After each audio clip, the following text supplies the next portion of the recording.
Are you a PhD holder or someone who has submitted their thesis? Then this opportunity can change your career. Rupees 80,000 per month plus 2 lakh rupees research grant every year and no teaching duties. Let's break National Post Doctoral Fellowship in India.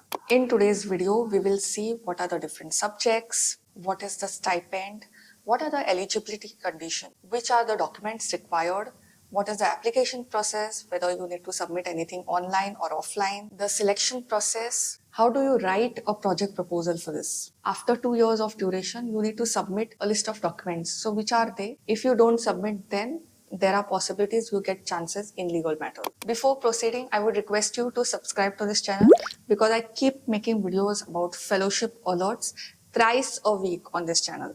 So if you are interested in a content like that and you really need something to take you from here to here, then do consider subscribing to this channel and turning on the notification. So what are we waiting for now? Without further ado, let's begin. As far as the subjects of this fellowship are concerned, this is specifically for science and engineering students. Or even if you have done your PhD in medicine, your MS, MD in medicine, MBBS, then you are eligible for this. As far as the stipend is concerned, the duration is 2 years and you will get 80,000 per month plus HRA is also there. Okay, that benefit is there. If you have submitted your thesis and your degree is not awarded, then you will start with 50,000 per month. You will get a research grant of 2 lakh per year and 1 lakh in addition to that you will get an overhead. One thing I want you to note over here is you do not get any amount to recruit research personnel. You are expected to work in the lab. You are expected to carry out your research yourself. Also, this is only available for Indian citizens, available for institutions and universities in India. What about eligibility? So there is an age limit over here of 35 years, which is relaxed by 5 years for SC, ST, OBC, physically challenged and women candidates. So if you fall within these 5 brackets, for you, the age limit would be 40 years. You need to be an Indian citizen and you should have completed your PhD in science and engineering. Or if you are a medicine student, then you could have completed your MS or MD in medicine. What are the different documents which are required for you to submit? First one is your biodata, okay, or your CV, and they have given template for each of this, okay. Then you have age proof certificate, then you have your qualification certificate. If you belong to a category for age relaxation, then you need a category certificate. You need an undertaking by the applicant, endorsement certificate from the mentor and host institute, where you will be doing research. From there, you need an offer letter, short CV of the mentor or the guide you will be working under, CV of the mentor, plagiarism undertaking. Okay, plagiarism undertaking meaning that your research proposal which is there has not been copied from anyone. This is my personal suggestion. Use Turnitin instead of other softwares for doing the verification of plagiarism because Turnitin is the gold standard. If you take any top publisher, they use Turnitin. You need not have that software by yourself.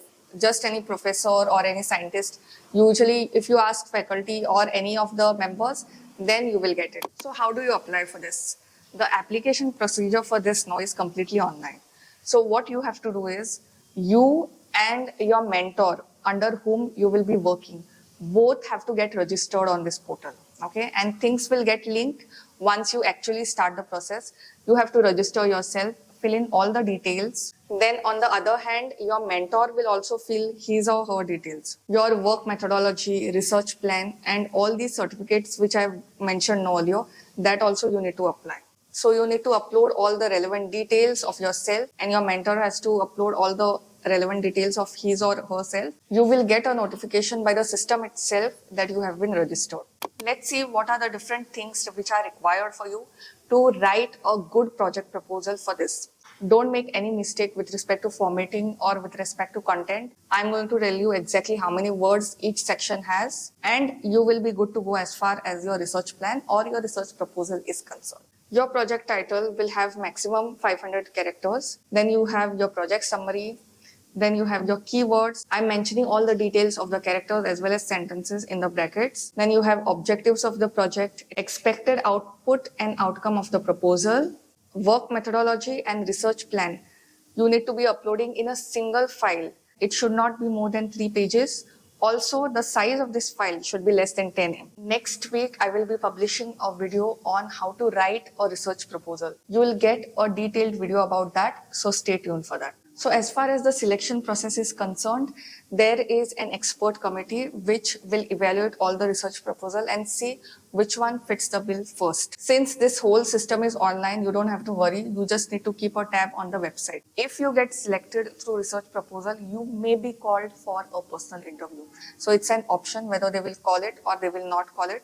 Nevertheless, you will have to be prepared as far as your research proposal is concerned. See, whenever it comes to any grant or a fellowship or any kind of scholarship, documentation is a key. So once the duration of this fellowship is over, which is 2 years, after this you need to be sending a pile of documents.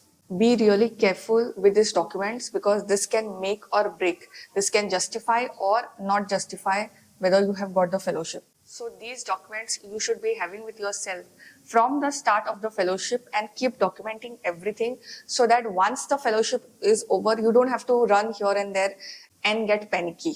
The first one is final consolidated statement of expenditure, giving expenditure financial year wise from date of start till date of completion.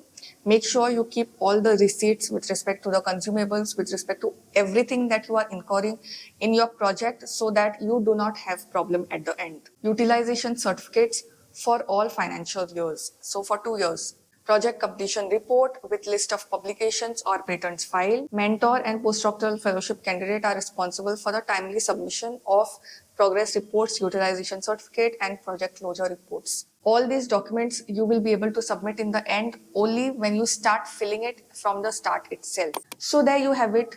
If you meet the eligibility conditions, wait mat karo. Documents low, mentor को लो और application करना start कर दो. Who knows, this could be the launchpad for your next academic career. If you are interested in learning more about the postdoctoral opportunities, then I have done this video. Till then,